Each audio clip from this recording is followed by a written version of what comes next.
Và sau đây thì ban tổ chức xin kính mời ông Dan Yunwei, kỹ sư cao cấp của phòng kỹ thuật Midas IT Trung Quốc sẽ có bài thuyết trình về phân tích tính toán cầu đường sắt Trung Quốc. Chúng tôi cũng xin phép thông báo đến hội nghị là các cái tài liệu mà các tác giả thuyết trình thì cũng sẽ được tải lên cái đường link QR, nên là chúng ta cũng có thể vào truy cập để đọc. Và sau cái thuyết trình này đấy thì chúng ta sẽ có một vài phút để trao đổi với cả các diễn giả. Do vậy thì quý vị trong khán phòng chúng ta chuẩn bị câu hỏi. Còn những anh chị em tham dự trực tuyến thì chúng ta có thể đặt câu hỏi trên cái khung chat để chúng tôi sẽ chuyển đến cho diễn giả. Xin chân thành. Please welcome.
The railway bridges.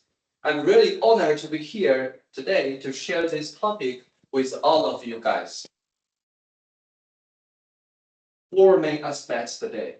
I think what many of you are probably most interested in are the challenges that might come up during high-speed rail construction in Vietnam and how to solve them.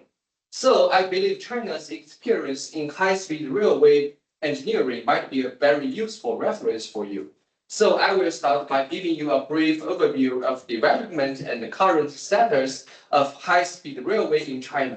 And then I will focus on how we approached some of these challenges, share a few practical cases about bridges.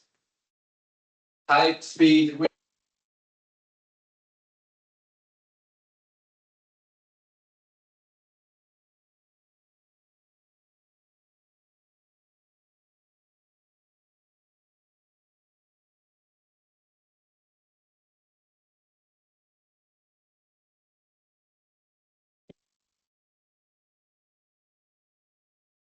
Yeah, it works right now. Okay. So that's a slide like maybe the previous speaking, like the status and the development of China's highway, high-speed railway. Check it again. It doesn't work again.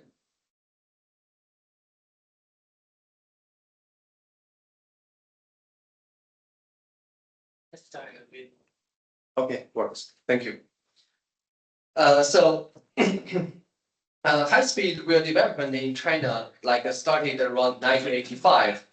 So it's been about 40 years to now. Today we have the largest and the most advanced high-speed railway network in the world, with a total length of over 50,000 kilometers and operating speeds up to 400 kilometers per hour. We have also built railway bridges with spans over a kilometer, and we completed the world's first cross-sea high-speed railway. So let's take a step back and look at how we got here, what challenges we face, and how we worked through them. 1985 was really the starting point. Back then, it most like the heavy haul railways, not for people, but just for hauling cores. But that period gave us a lot of valuable experience about the subgrade, bridges, and the track infrastructure. Then in 1994, we started upgrading speeds. Around the same time, like our bridge and other infrastructure also started to improve. As the bridge spans get longer and the load capacities increased, so the trains could run faster and carry heavier loads. That's also when we started to like using double stack container transport corridors. After about 15 years of building up experience, we launched our first high-speed rail line in 2000. The pictures in the middle is the first high-speed railway. It's called Hexie in an economic zone in the north, so running at 321.5 kilometers per hour. And after that pilot was successful, starting around like 2006, a high-speed railway began to expand from the eastern regions, with speeds increasing and coverage growing. One important bridge related to breakthrough I want to mention here, like because the rail line are so long, so precast girders, like precast box girder, T girder, are the most common structure type. Before this, the typical span for precast girder was around like 20 meters or less. So to improve efficiency, we pushed this span to 24 meters, then 32 meters. We just kept breaking new ground. 2008 was a big year for China because the Peking Olympic Games, hosted in Beijing. So all kinds of industries in China really showcased their achievements. High-speed railway operating speeds increased to 50 kilometers per hour. And the basic for horizontal network was basically completed. You can watch it from the first picture, like the 4 vertical and the 4 horizontal. So Chinese bridge engineering made a huge stride during this period. For example, the Kunshan Grand Bridge, which is like 164 kilometers long totally. The pictures in the middle, the bottom block. So it's still the longest high-speed railway in the world. So this period also we can saw like rapid growth in computer and the software technology. It's very important. Take a steel truss arc bridge, for instance. Like before, we could only manually calculate like the stress and the like something for the very key members. But now with the computer and the finite element analysis, we can like see the stress distribution or something, like it's very obvious. So we can work for bigger bridges. In 2014, the Wuhan-Tianxinzhou Yangtze River was completed. It's the cable-stayed bridge with a man span of 500 meters. So it marked the first time a high-speed railway crossed the Yangtze River, our mother river. It's also the world's first 4-track high-speed rail cable-stayed bridge. By 2017, China has been at this for nearly 40 years. So that year, the Fuxing high-speed train, fully developed in-house, went into service, running at 350 kilometers per hour. And the high-speed railway network was largely in place. Now it's the 2026, right? So operating speeds have reached 400 kilometers per hour, and the total network is over 50,000 kilometers. The Wuhan Yangtze River, Fengshan Yangtze River, a suspension bridge with a main span of 1,000 meters, the picture on the right is now in operation. And the Quanzhou Bay Bridge has become the world's first cross-sea high-speed bridge. Over the next 5 years, our plan is to extend the high-speed railway coverage to Taiwan Province Island and further into the western area of China. If you look at the China's geography, you will see like we have all kinds of terrain, density populated city, high mountains, like deep gorges, like permafrost in the north and the coastal area. So along this way, we have to like overcome a huge number of engineering challenges. All of these are quite complicated and covers a lot of ground. So today I will focus on bridge engineering side and share some examples. From an engineering and construction perspective, I think the main challenges can be grouped into 4 areas. First challenge is about analysis. Analysis is the foundation of everything like design or construction. When you want to build longer spans, bridges, or use new technologies, you have to to analyze them because there is no existing project to learn from. Analyze the really only thing you can rely on. Second is the geological conditions. For example, like areas with high seismic intensity, you will do a special seismic analysis, right? So third is construction, like higher speeds, heavier loads, and a tough environment make the more demanding construction method or equipment. The fourth one is the maintenance of older bridge. If a bridge was originally designed for 150 and now it's need to be handled at 400, you have to reassessment or potentially upgrade it, right? So as I mentioned, previous solution to an engineering problem from an engineering or construction perspective, a lot of these challenges can be tackled with finite element analysis, or at least you can get a reliable reference from it. So let's dive into how finite element analysis actually help us to solve these challenges. Our Midas software series provides comprehensive engineering solutions. What do I mean by comprehensive? It's not just like a frame analysis or a simulation for bridge. We also handle geotechnical nonlinear analysis, mechanical engineering, building structure, and design based on the codes all of the world. That's what Midas did. So Midas Civil is now the market leader in China. 97% of the bridges are analyzed by this software and is used by nearby every design institute. So we have branches and office all over the world, and we offered like a specialized software and for different engineering fields. That's the reason why I'm here today. So the diagram on the right shows like our four main software tools for bridge section. The first one is Midas Civil NX. It's for design and analysis, and it's our most widely used software for analysis. FENX is for simulation analysis, Midas CAD is for drafting, and the CIM is for beam and visualization. So together, they pretty much cover everything you need for bridge design and construction. You don't need to use like other softwares. Midas only can solve every problem. So now let's take a closer look at how Midas Civil has been used in high-speed railway bridge construction in China. So the first challenge I mentioned was analysis. In the development of high-speed railway bridges in China, precast girder spans increased from 24 meters to 32 meters, and now up to 40 meters. As spans get longer, the bending moment and the stress naturally increase, So post-tension pre-stressed girders have become more common.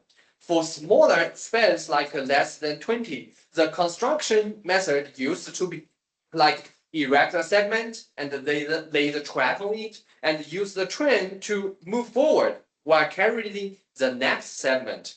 So, but with like post-tension girders, like the pictures on the right, you have to erect the tension and the tenders before laying the track. So that's why the bridge erector became widely used. The picture on the left is like a erector. So with Midas Civil, you can quickly model a box girder and do a detailed stage-by-stage analysis of the tensioning schedule, grouting time, pre-stress losses. You can also run code checks based on the different international standards and see the full calculation sheets right here. This makes it like much more easier for the experienced engineers to verify the results, and it's also very clear for younger engineers to follow. So the next challenges come from complicated construction conditions like cross-sea bridges and bridges in the areas with difficult geology. Midas Civil can handle dynamic analysis and seismic analysis. And also you need it, like our Midas Civil or geotechnical software can add like soil analysis or soil structure interaction analysis. So the right picture is our another software based on Midas is a soil structure interaction analysis, SSI. So since 2008, China's high-speed rail bridges have really pushed the limits on spans lengths. We have seen cable-stayed bridge with 500-meter spans and suspension bridges with kilometers level spans.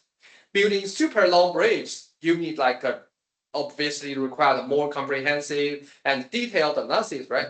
So on the top of everything I've mentioned, we also need construction monitoring analysis. So the pictures on the left shows a steel truss cable stayed bridge. You have to figure out like how to assemble each segment, right? So you have to make it straight. So the how to tension the cables, how to manage the final closure. So the model will give you the output like the angle and the alignment of each assembled segment, which helps you to verify the safety and the feasibility of the actual construction. Also, as computational theory has like advanced and we gain like much more real world experience, spatial analysis have been much more important in analysis. Take this bridge for example. Detailed analysis of the steel truss nodes, like the one showing in the pictures on the right, has been incorporated into design codes. So the Chinese code will requires you to zoom it up and take the steel truss that's like it joins to do a spatial analysis. So you have to do the simulation analysis to you can get a very clear picture of load stress distribution. The last challenge is about upgrading existing line. From 1997 to now, China's high-speed railway speed has increased from 160 to 400. So many early built bridges are now enter their maintenance period.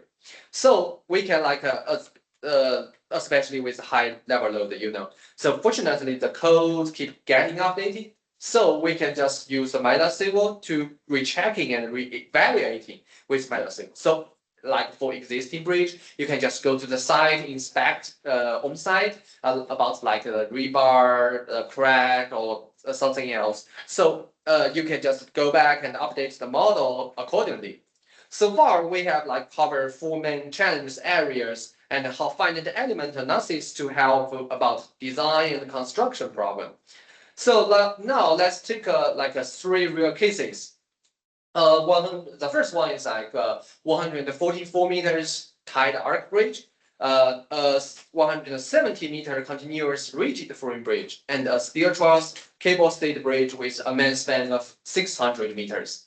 So the first case is a 144 meters arc bridge with concrete filled steel tube. The arc rib, the pictures on the left, like you can watch it. The arc rib is like a dumbbell-shaped steel tube filled with concrete. So obviously, like in the simulation, you need to define the construction state, right? So like first assemble the steel tube, then pour the concrete into the upper tube, and then pour the concrete into the lower tube. That's very important because like the results are quite different because of the construction progress. If you pour the concrete in the lower one at first, the results would be different. So the tight girder used the single box 3-cell concrete section with 4 tracks on it. The hangers are arranged in a Nielsen system which transferred loads more evenly to the arc rib through inclined hangers. So effectively distributing the large pressure originally concentrated near the arc, making the structural behavior more rational. So the first key point in this project was like a staged cantilever assembly and grouting during the construction.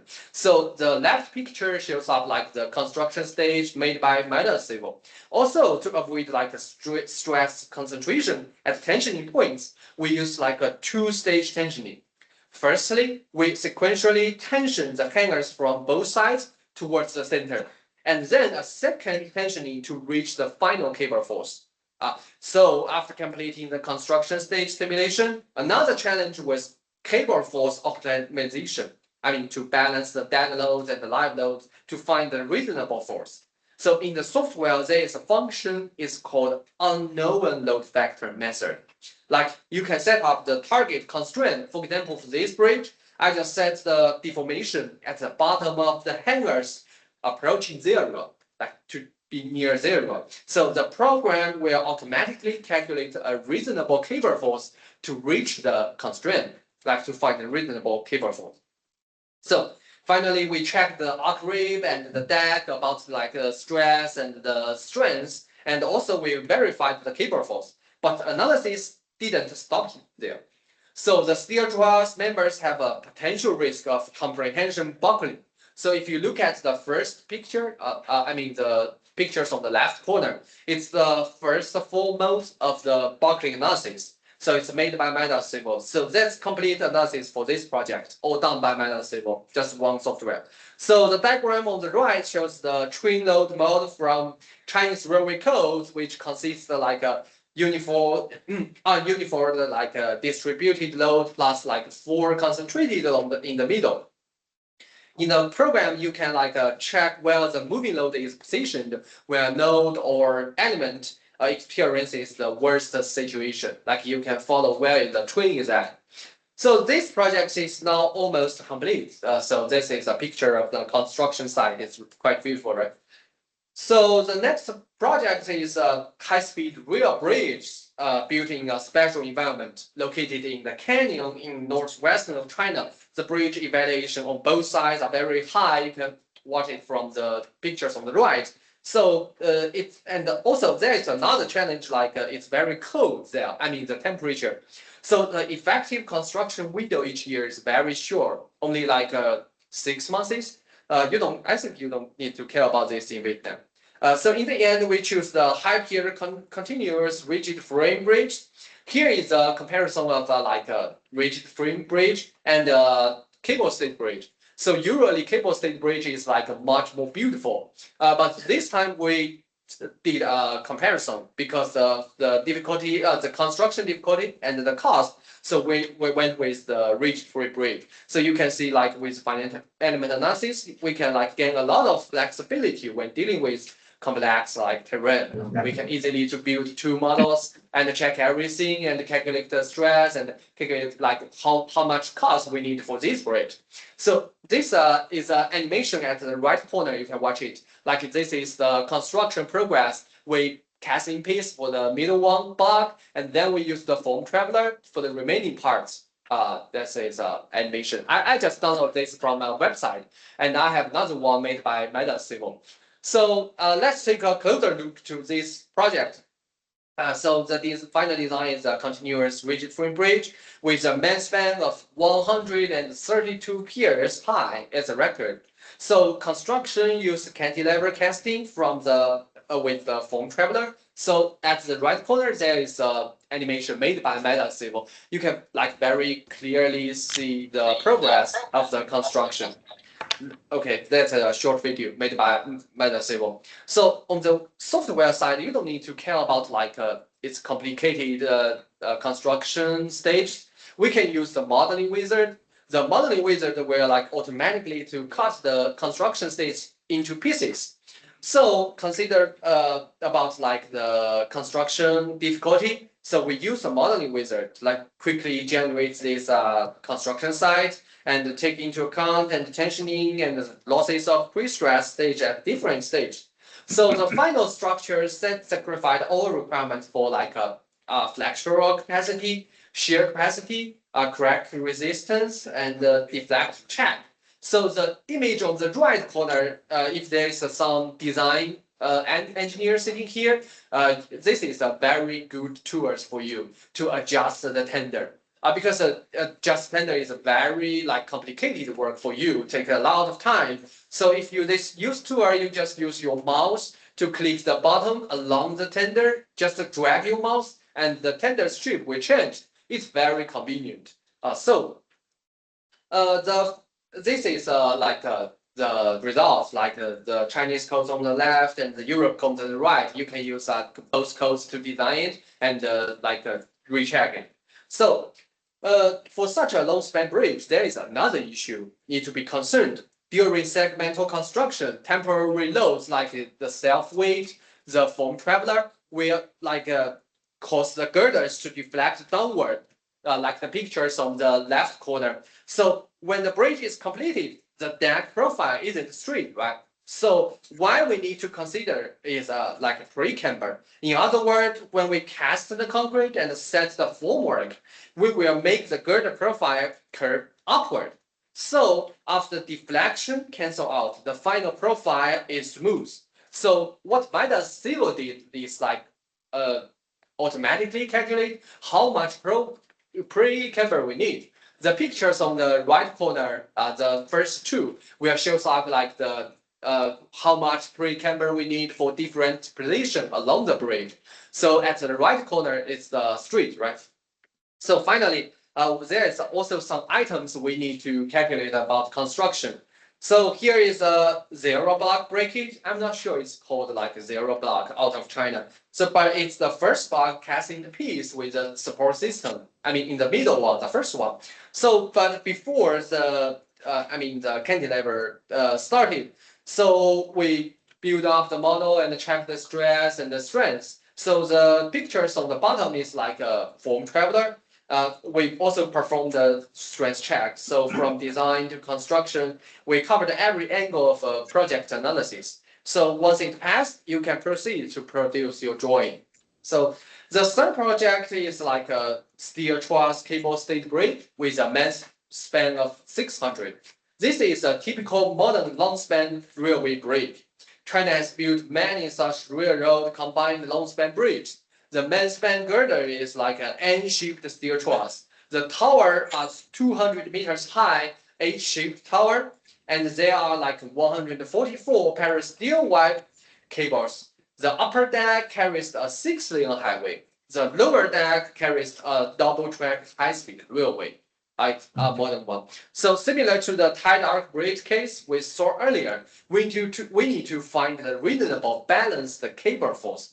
So for this type of double tower cable stayed bridge, the method commonly used in China is called like minimum bending energy.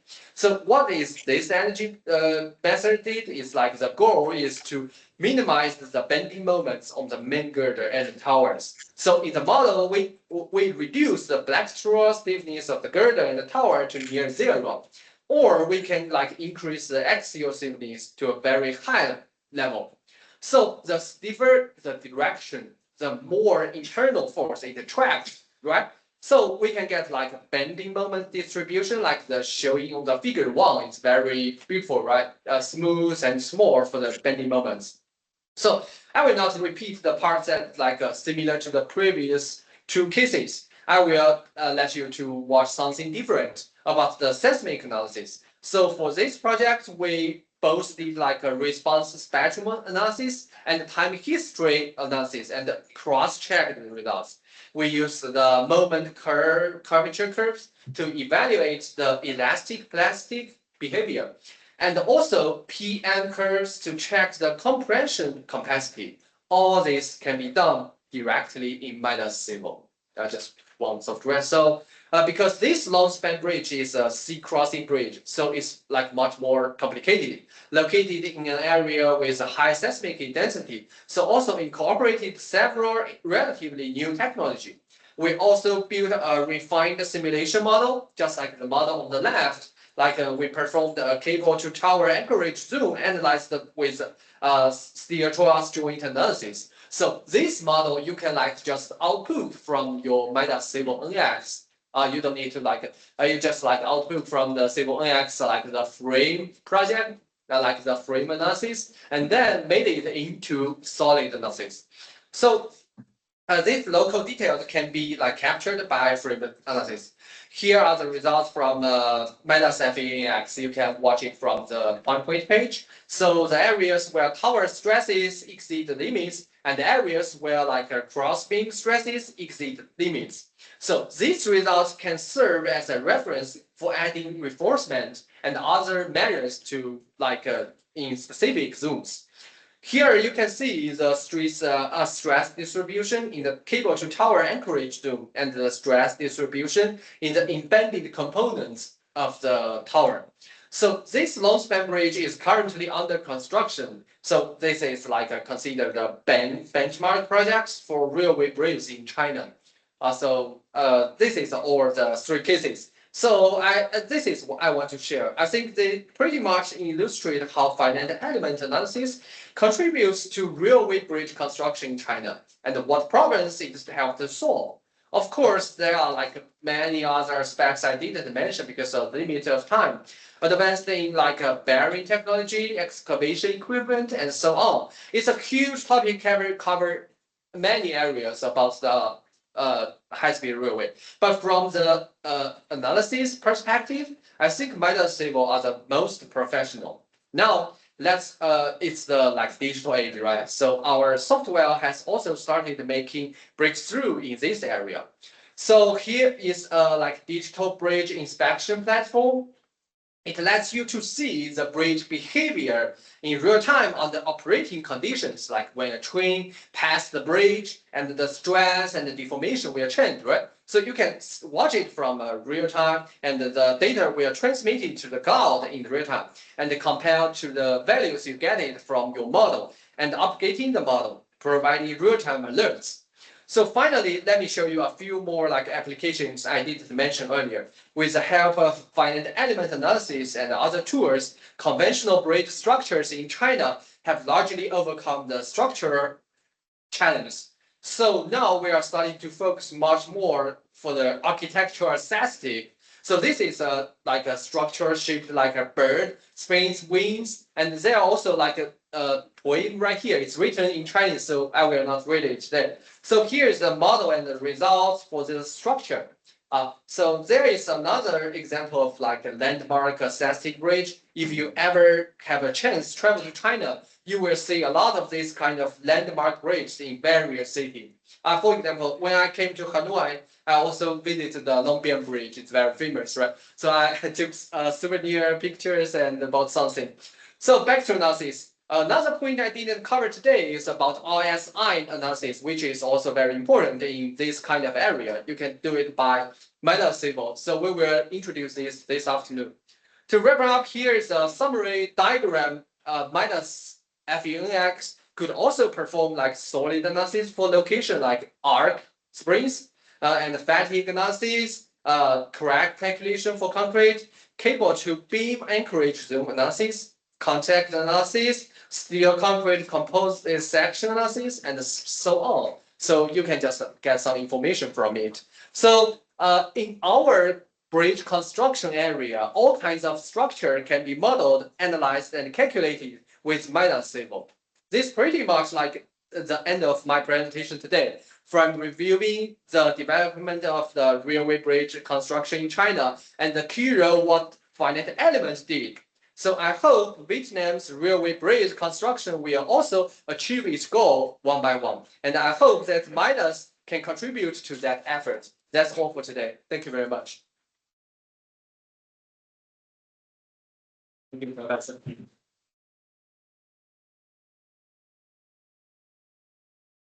Thank you very much for your full of energy presentation. So I would like to summarize a little bit. Có lẽ là xin thay mặt ban tổ chức thì chúng tôi cũng xin tóm tắt lại một số cái ý rất là chính ở trong cái bài phát biểu vừa rồi của ông Dan Yunwei. Thì thứ nhất thì là cái bài phát biểu của ông thì đoạn đầu tiên thì ông nói đến các cái bối cảnh và thách thức kỹ thuật của đường sắt Trung Quốc. Cái điểm mốc là từ năm 2008 thì khi mà họ bắt đầu phát triển cái bát tung bát hoành, tức là cái quy hoạch đường sắt tốc độ cao của Trung Quốc 8 theo phương dọc và 8 đường theo phương ngang. Thì đến năm 2026 thì tổng chiều dài như ông nói là đã vượt trên 50.000 km đường sắt tốc độ cao và tương đương với 70% tổng chiều dài của số lượng đường sắt tốc độ cao trên toàn cầu. Và hiện nay thì 97% số lượng thành phố của Trung Quốc thì cũng đã có đường sắt tốc độ cao. Bắt đầu từ năm 1994 thì họ xuất phát với cả cái vận tốc là 160 km/h. Thì cho đến thời điểm hiện nay năm 2026 thì đã có cái thế hệ đoàn tàu động lực phân tán CR450 khai thác vận hành đến 400 km/h. Riêng về cái cầu thì là họ phát triển mạnh cái công nghệ đúc và lắp hẫng các cái kết cấu dầm hộp, và cái kết cấu nhịp phổ biến như ông ấy nói là nhịp giản đơn. Thì chúng ta đều biết là dầm hộp có khối lượng từ 600 cho đến 900 tấn một nhịp, cái loại 32,6 mét mà chúng ta quen thuộc. Vậy hiện nay đang phát triển lên có loại kết cấu nhịp là 40 mét dầm hộp. Thế còn với cầu nhịp lớn thì có một số kỷ lục là cầu Đại Kiều Đan Dương nối đến Côn Sơn thì hiện nay là có cái nhịp dài nhất thế giới, rồi cầu Thiệu Hưng Châu Vũ, Thiệu Hưng Châu ở Vũ Hán. Thì đây là cái cầu dây văng đường sắt và đường bộ đi chung, thì vượt nhịp là 504 mét. Và cầu treo vượt vịnh Ngũ Phong Sơn thì cũng là dài nhất thế giới, là vượt 1092 mét, đấy là cầu treo dây võng. Và gần đây nhất thì họ có cầu vượt ở cái vịnh Tuyền Châu, là cầu đầu tiên mà vượt biển. Đây, với cái lịch sử phát triển như thế thì đến thời điểm hiện nay đấy, thì với vấn đề cầu nhịp lớn ở Trung Quốc thì ông nêu ra là hiện nay họ đang có 4 cái thách thức. Cái thách thức thứ nhất ấy là như thầy Hà có nói ấy, chiều dài nhịp càng lớn thì vấn đề tính toán lại càng ngày càng phức tạp. Đấy là cái thách thức thứ nhất. Cái thứ hai là cái điều kiện tự nhiên, cái đầu vào thiết kế rất là phức tạp. Thì có những cái vị trí thì nhiệt độ là âm 40 độ C, này là vượt biển, vượt cái vùng đất yếu. Và cái thách thức thứ ba là rủi ro trong cái thi công và thiết kế thi công cho cái nhịp ngày càng càng lớn. Và cái thứ tư là Việt Nam chưa gặp phải, nhưng mà cũng sớm phải nghĩ đến, đấy là hiện nay đến 70% số cầu đường sắt tốc độ cao ở Trung Quốc đã bước vào cái giai đoạn cần phải tổ chức là bảo trì để đánh giá lại kết cấu sau cái thời gian khai thác. Thì đấy là 4 cái thách thức. Thì ông có trao đổi là bên phía Midas thì họ tập trung vào xử lý cái thách thức liên quan đến giải quyết các cái vấn đề tính toán phức tạp. Thì hiện nay thì Midas họ đã phát triển thành một cái hệ sinh thái gồm có SIM, tức là tương tự như BIM của mình, tức là mô hình hóa thông tin kết cấu đưa ra cái mô hình 3D. Rồi họ có phát triển ra Civil NX để giúp mô hình tổng thể, FEA NX để mà phân tích các cái vị trí cục bộ phi tuyến, và có cả hệ sinh thái CAD để xây dựng các cái bản vẽ. Hiện nay thì Midas đang là cái phần mềm được sử dụng nhiều nhất ở Trung Quốc cho phân tích các cái công trình cầu. Và họ đã tích hợp được các cái nội dung như là phân tích các hiệu ứng dài hạn của bê tông dưỡng lực, co ngót từ biến mất mát ứng suất, rồi đánh giá được tương tác nền với kết cấu, phân tích được kháng chấn, và đặc biệt là phân tích được động lực học phi tuyến, cái bài toán mà thầy Hoàng Hà đặt ra. Đấy. Và như các anh nhìn thấy thì ở cái slide thì các anh ấy cũng có chiếu cho chúng ta xem ấy. Ví dụ như là với cái dầm hộp 32,8 m, 32,6 m, 40 m, thì như sử dụng Midas thì chúng ta cũng có thể mô phỏng được hết, và thậm chí xuất ra được đến cái bản tính cuối cùng. Thì cái này cũng ở Việt Nam chúng ta thì các chuyên gia cũng rất là quen thuộc rồi. Phần thứ ba thì họ có giới thiệu cái ứng dụng Midas cho 3 cái dự án thực tế.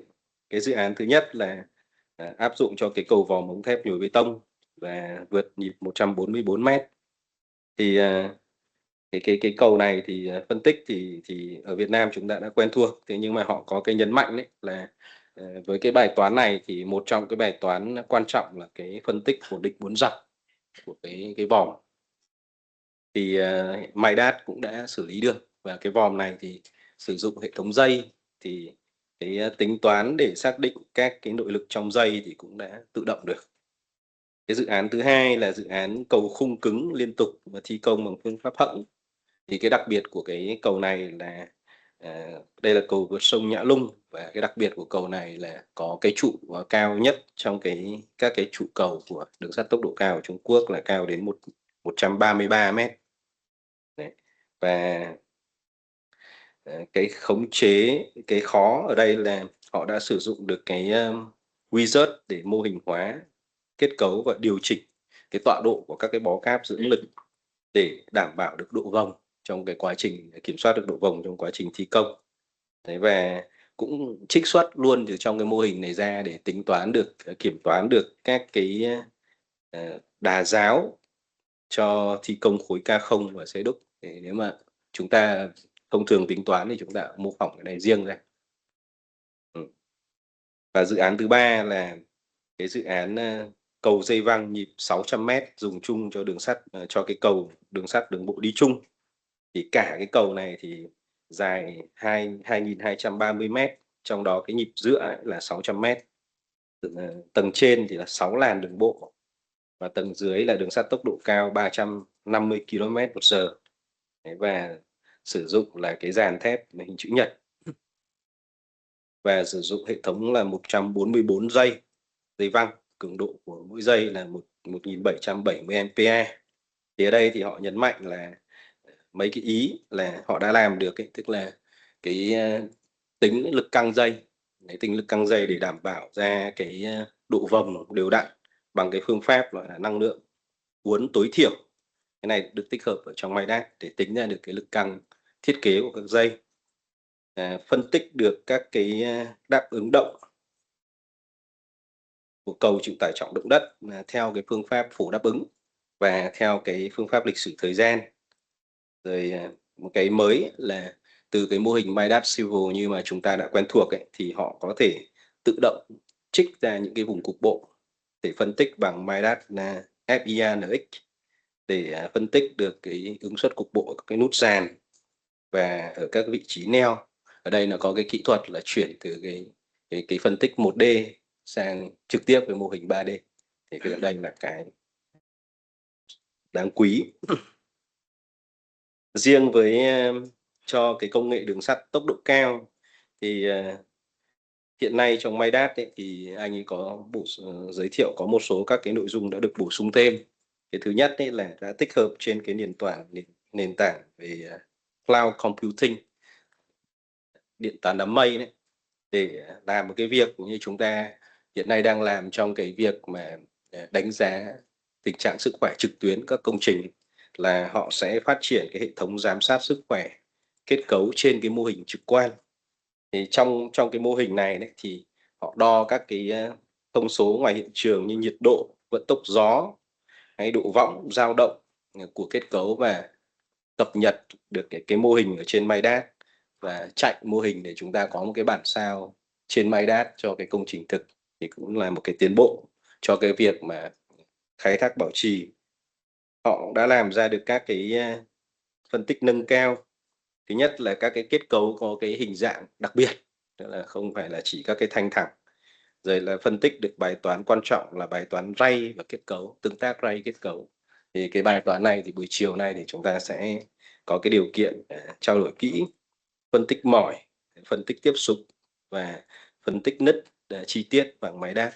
Đoạn cuối thì diễn giả cũng có cái lời chúc là ở Việt Nam thì chúng ta cứ đi từng bước, one by one, step by step, thì chúng ta cũng sẽ một lúc nào đấy làm được toàn bộ các cái phần liên quan đến cầu đường sắt tốc độ cao. Đấy, thì xin phép tóm tắt lại nội dung như vậy. Xin phép hội nghị chúng ta là chúng ta sẽ có khoảng độ 15 phút để trao đổi trước khi kết thúc cái phiên buổi sáng. Thế thì chúng tôi xin trân trọng kính mời các anh chị. Trong cái hội nghị hôm nay chúng ta có rất nhiều chuyên gia ở đây, đặc biệt là thầy Hoàng Hà, đây là các anh từ bên Midas thì đã trực tiếp tính toán các cái công trình cầu đường sắt tốc độ cao nhịp lớn rồi. Như vậy là chúng ta, đây là cái cơ hội chúng ta tôi nghĩ là cũng có thể để trao đổi. Thế thì xin mời các anh trong hội trường và xin mời các anh tham gia trực tiếp ở trên mạng thì chúng ta cũng có thể đặt câu hỏi cho các diễn giả. Xin mời.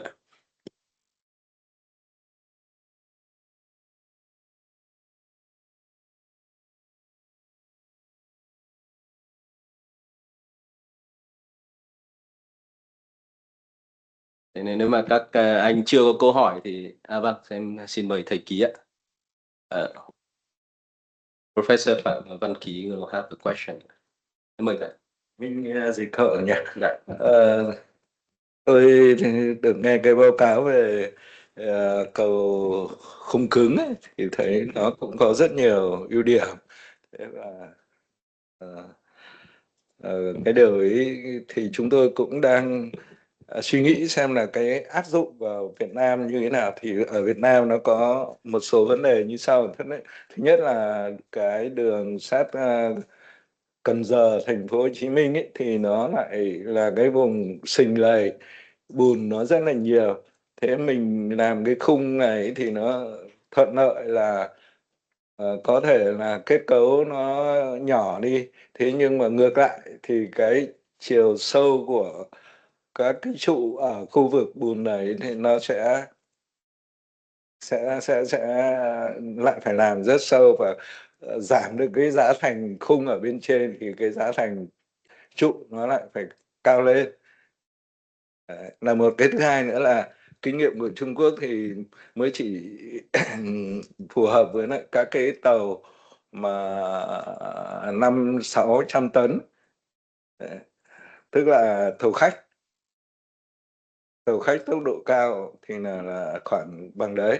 Thế nhưng mà ở Việt Nam ấy, đường sắt Bắc Nam ấy thì người ta lại có phương án là bắt buộc là phải có tàu hàng, và tàu hàng thì nó tối thiểu là 1.000 tấn, thậm chí là 2.000 tấn. Thì cái kết cấu này thì có phổ biến áp dụng vào trong các công trình của Việt Nam hay không? Và cái thứ ba nữa là với cái kết cấu này ấy, thì nó có chuyện là dầm liên tục ấy, thì nó sẽ co giãn. Thế xong rồi bên trên dầm ấy thì là nó là một cái hệ bản bê tông CRTS3, thì nó cũng lại là một lớp bê tông tự nền. Thế xong rồi bê tông cấp 50 ở cái bản đỡ ray.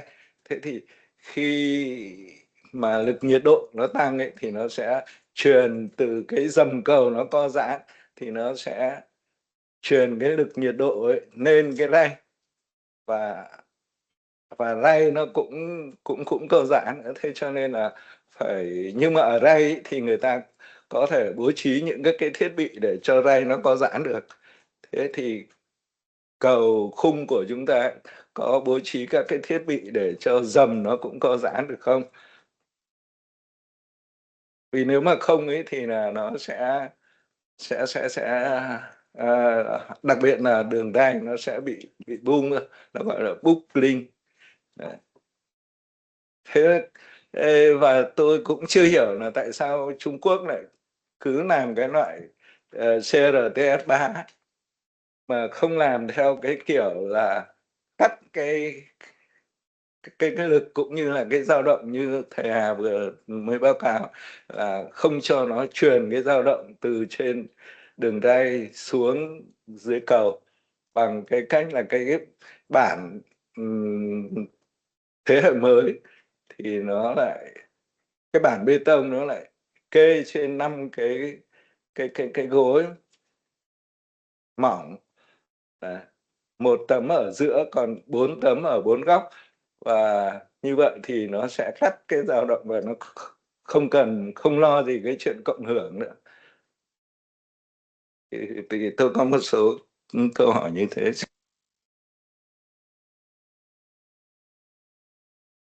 À, xin phép thầy là thầy có 5 câu hỏi, nhưng mà hai câu sau thì về cái tương tác đấy, truyền nhiệt đấy, thì là buổi chiều có chuyên gia về cái lĩnh vực đó thì sẽ có họ trả lời. Thì còn cái phần trên này thì em xin phép câu hỏi. So Professor Phạm Văn Ký, we have several questions for you, right? Related to the rigid frame bridge, right? Here in Vietnam, now we are building a high-speed rail project that from Ho Chi Minh City to Cần Giờ province, and at that areas, then the soils is very weak, right? So, do you think that the rigid frame bridge can be applied in that position or not, with the soils very weak? Because for based on his comment, is that if you use the rigid frame, then maybe the pier and also the pine have to be very strong, and also the pine have to be very, very long. So do you have any comments about that? And he have also the comment is that for the rigid frame bridge, you can reduce the cost for the superstructure, but then you have to raise the cost for the pier and also the pie. So what is the scope of application of this type of bridge? The second question is that we think that in the China high-speed rail, then the total weight of the rails is ranging from 500 to 600 tons, because normally just for passengers. In Vietnam, we have a necessity for not only the passengers but also the good, the freight. So the total weight of the train can be 1,000 tons. So you think that this type of bridge can be applied for freight train with the weight is ranging from 1,000 to 2,000 tons or not? Okay, that is the two questions for you. Okay. Thank you, Professor, for your asking. So the first question is about like the weak soil for the rigid frame like bridge. So I think for the bridge stuff, you don't need to like concern much more than the normal soil. I think the one important thing is about I mean, in my opinion, there's a very important thing. It's like the soil structure interaction, because the behaviors of different layers of the weak soil are quite different. Like it's something like non-linear stuff. Like the first is like some very weak soil, and on the weak soil, maybe the rock and another weak soil. It's quite like complicated. So my suggestion is like to use software to do soil structure interactions, like a simulation analysis just for the soil and your peers or something about this. So the second question is about the cost to the peer, like the if we use the rigid frame bridge, actually we use like a much more money for the peers because the peers are really high. So there is something like about technology about this thing, because for the peers, we usually use the boxed peers. Use the box peers for the high peers. So the box peers, we can like cast that like the precast peers. We can use like to divided the peers into like 30 or 40 segments, and we precast the peers and move it to the side, and then we pour them together, about concrete together. So that's like a construction stuff. So that's the questions. That's the answers to the rigid frame bridge.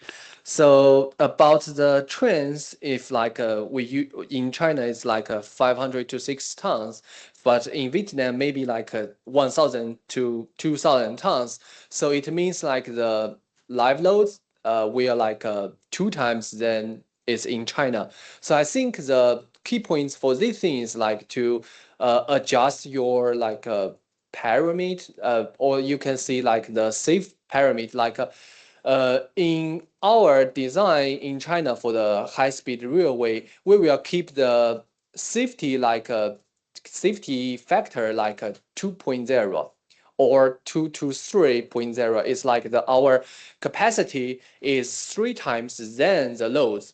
So if like you want to control the safety factor lower than the 2 or 3, it depends on your like a research or something, you can do it. Like in China, the Design Institute will control the safety factor to like a 2.5, 2.6. But in Vietnam, if like you want to double the loads, the safety factor will like you will use a smaller safety factor, you know. So if like you can build up a model and check the stress, check the capacity, if like 1,000 to 2,000 tons live loads can like satisfy your design and the safety factor can be lower, that could be easier for your like construction or design. Yeah, that's my opinion. Thank you.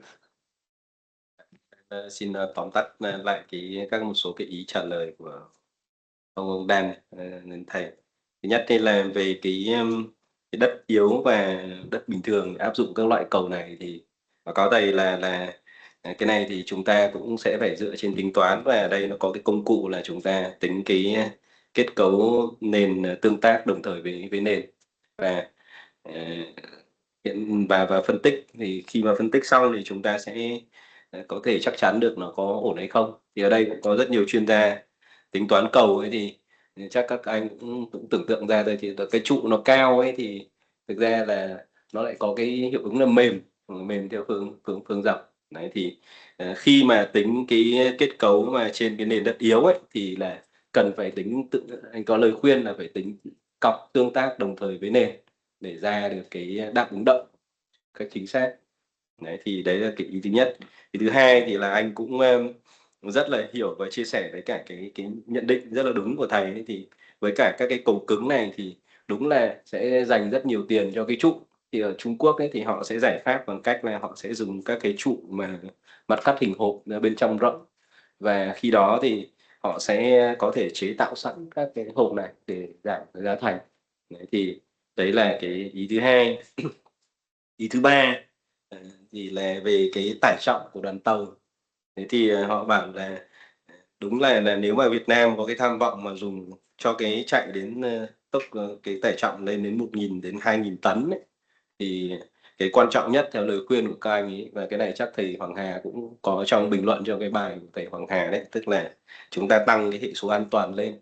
Lấy ví dụ như là Trung Quốc trước đây khi mà họ áp dụng những cái tuyến đầu tiên của châu Âu thì họ phải tăng hệ số an toàn lên. Thì họ lấy ví dụ như là 2 chẳng hạn, thì là tỷ lệ sức kháng chia cho tải trọng là 2, thì bây giờ Việt Nam mà mạnh dạn làm cái tải trọng lớn thế thì chúng ta tăng cái hệ số an toàn lên trong tính toán. Đấy, ví dụ như là lên thành 3 đến 2,5. Thì cái này cũng trong cái bài phát biểu của thầy Hoàng Hà, thầy có nói về cái giá trị gia tốc của cũng thể. Thì là châu Âu người ta cho phép là gia tốc nó lớn hơn, nhưng như ông Trung Quốc ông cứ ép cho nó xuống thật là thấp, thì cái đấy cũng là cái vấn đề về chưa chưa có niềm tin thì chúng ta tính toán tăng hệ số an toàn. Thì anh ấy từ khía cạnh của một cái người thiết kế thì xin phép trả lời phải như vậy. Đấy. Thì vâng, vâng em xin thân mời thầy Hà. Tôi thì sẽ có một cái câu hỏi, và tức là vì chúng ta đã nghe về cái báo cáo của ông rồi, mà chúng ta vẫn sợ nhất là cái cầu dây võng ấy cho đường sắt cao tốc. I have only question for Mr. Dent. For your report, I see along it for cable stay bridge on high-speed railway in China, it's a 600 meter. Okay, so what long span? What long span require user suspension bridge for hybrid railway in China? In China, maybe like we use the continuous bridge for the spans around 200 to 300. And for the cable stayed bridge, we usually use it for like 300 meters spans to maybe 80 meters spans. And the suspension bridge usually used for over like 900 meters spans. Yeah, over 900. So if like under 900, you can use the cable stay bridge. Yeah. Thank you. Thầy Hà có trao đổi về cái phạm vi áp dụng theo chiều dài nhịp của các cái loại kết cấu cầu như đường sắt tốc độ cao. Thì ông Dan có trao đổi là ở Trung Quốc ấy, thì các cái cầu dầm hộp bê tông mà nhịp liên tục thì thường áp dụng đến cái nhịp 200 đến 300 mét. Còn cầu dây văng là từ 300 đến 800 mét. Còn trên 900 mét thì sẽ áp dụng cái cầu dây vọng lớn. Thì đó là câu vừa rồi.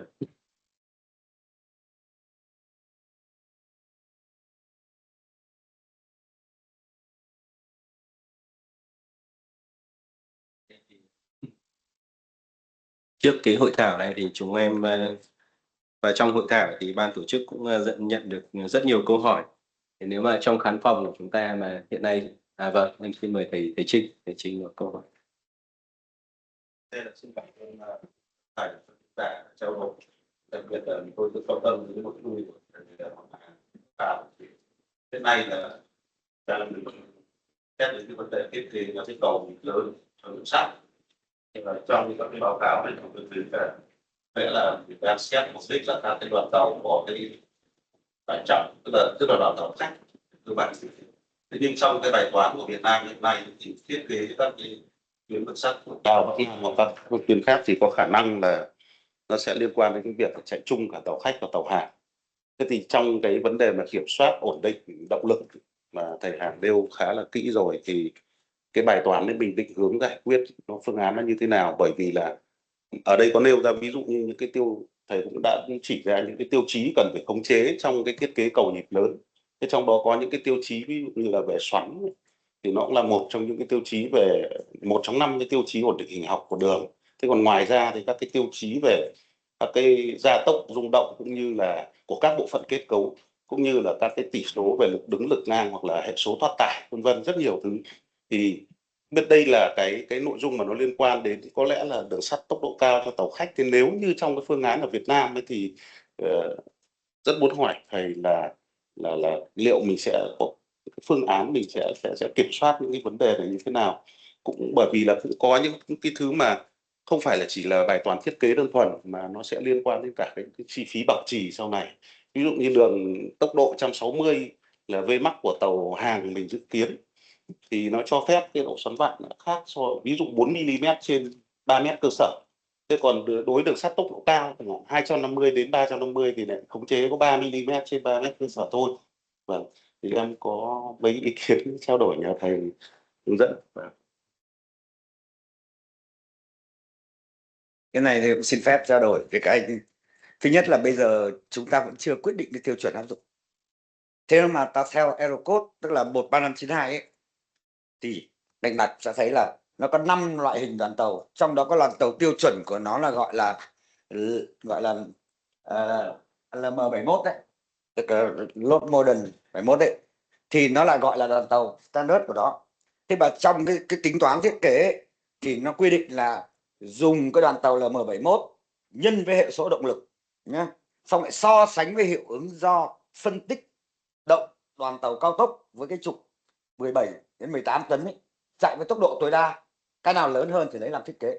Thì nếu mà như vậy thì chúng ta sẽ cover được vấn đề là cả tàu hàng với tốc độ chậm, với cả vì tàu hàng sẽ không chạy tốc độ nhanh được, mà chỉ có tàu khách mới chạy tốc độ cao được nhá. Thế thì hai cái đấy là châu Âu để nó làm, nó thống nhất toàn cõi châu Âu, thì như vậy là nó làm cả hai. Giống như mình thiết kế vẫn là cái gì nhỉ, HL93K với HL93M đấy, nó so sánh cái nào bất lợi nhất, nhưng mà vấn đề của nó là hệ số động đưa vào. Cái khó nhất hiện nay người ta bình phẩm là Eurocode nó không rõ, là lấy cái hệ số động lực của LM71 nhưng mà lại khuyến cáo lại theo động lực thực tế. Thế thì cái vấn đề đo thực tế là vấn đề rất nhiều câu hỏi và rất nhiều bài viết, thì chúng tôi cũng đang nghiên cứu cái đấy. Nhưng mà nếu mà tính toán như thế thì tôi nghĩ là chúng ta sẽ cover được cả tải trọng tàu hàng lẫn tàu khách. Thế còn thứ hai là các cái quy định về mặt độ xoắn vặn và độ biến dạng thì thực tế các nước cũng không phải là giống nhau. Và hiện nay thì chúng ta vẫn thiên về lấy theo chuẩn của châu Âu, vì rất là nhiều các nước người ta theo như vậy. Và cái độ xoắn vặn này thì nếu mà phân tích tới tấu phần mềm chuyên dụng thì theo tôi là không khó. Và với những cái kết cấu mà chúng ta dùng hộp như này ấy, thì kinh nghiệm mà rất là nhiều tài liệu chỉ ra là các cái độ xoắn vặn là đều đủ cả. Thực ra sợ nhất là nó là cầu dầm, mà theo kiểu hai cái dầm đơn ngày cho những cái tuyến đường sắt đầu tiên, kể cả Shinkansen ngày xưa cũng vẫn có những cái thiết kế bằng dầm T, dầm Y bình thường, thì hiện nay người ta đã thấy là không lợi cho xoắn vặn nữa rồi. Thì cái việc đấy là theo nghĩ là đã giải quyết được. Đây có gì không Trinh?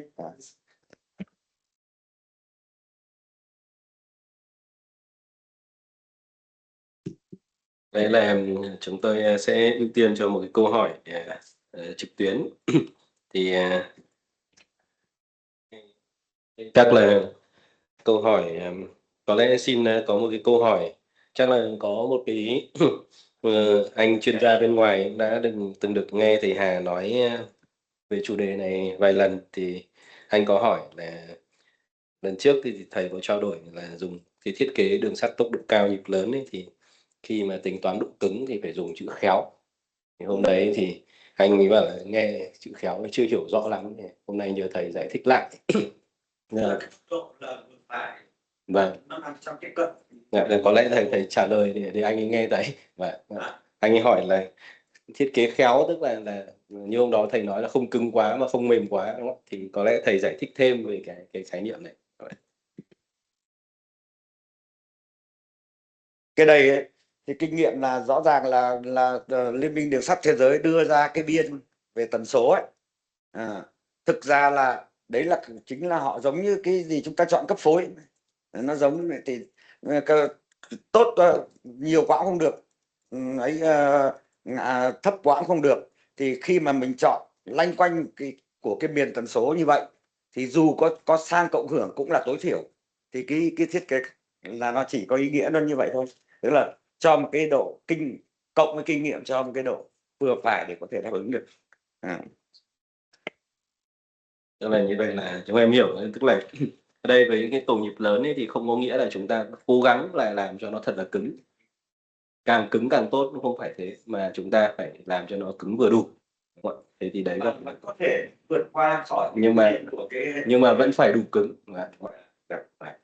Thì đấy là ngoài ra thì có một câu hỏi liên quan đến tính toán thì như sau, đấy là khi mà tính cầu đường sắt ấy, thì cần phải như thầy Hà giải thích ấy, thì là phải bao trọn tất cả các cái mốt của tàu. Vậy khối lượng tính toán là rất nhiều. Thì có lẽ là em xin dịch cái câu này sang để hỏi các ông chuyên gia Trung Quốc xem là cái vấn đề hiện nay đấy là nếu mà chưa có tàu đấy thì ở Trung Quốc họ cần phải là có cái tàu và đủ thông số rồi để tính, hay là họ vẫn theo một cái này mình giải thích trước. Đấy. Cái châu Âu họ đưa ra cái bộ 10 cái loại hình của cái LM HLM ấy, là các cái nước châu Âu ấy là họ có những cái bạn khác nhau, nhưng mà họ muốn đi lẫn được thì họ phải đưa ra một cái biên cover. Và như vậy là khi mà nếu tôi thiết kế mà tôi chưa biết dùng loại tàu nào thì như vậy là tôi phải tính trước cho đủ bao cả 10 cái loại đấy. Thế còn nếu mà chúng tôi quyết định là tôi sẽ đi loại tàu này thì như vậy là chúng tôi sẽ quyết định là tôi chỉ chọn A8 thôi hoặc A7 thôi trong cái nước của tôi, thì như vậy là họ đưa vào họ tính. Vấn đề thứ hai nữa là tất cả khi mà muốn tính động thì phải có những cái tham số về tàu, tải trọng trục, khoảng cách trục, số toa xe, độ cứng của nhíp, giá chuyển hướng, độ giảm chấn của nhíp, giá chuyển hướng, tất cả những việc đấy là phải công bố một cách chính xác. Thế thì trong cái tiêu chuẩn của châu Âu ấy, HSLM71 là không hề có các tham số đấy.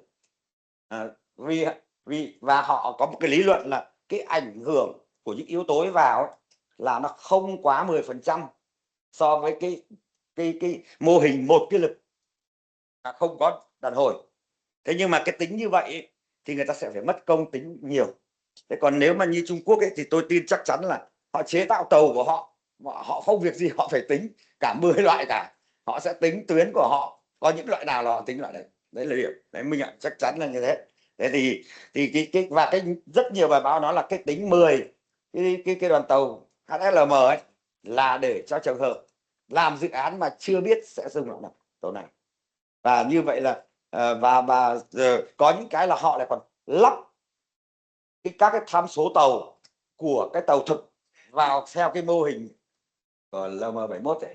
Nhưng mà rất nhiều các cái dự án là họ tính luôn cái đoàn tàu mà họ định dùng, mà sau khi họ ký hợp đồng xong thì lập tức là toàn bộ các thông số được cấp một cách đầy đủ và họ sẽ dùng cái đấy họ tính.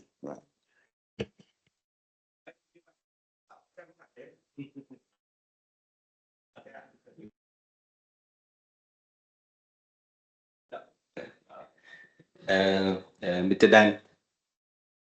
Yeah. Okay. There's the question that normally in China, and when you do the dynamic analysis for dynamic interaction analysis for the train and the bridge, train, the track, rail and bridge, you the rail chain with all the dynamic variable parameters, or you use the motors like LRM 71. So that is the real chain. will be applied in the calculations or the detour chains. And you got the question?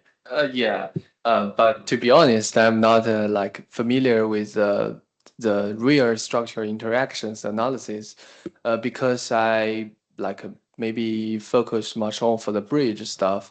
So for the real and the structure interaction, I don't have like many experiences about this, to be honest. So yeah.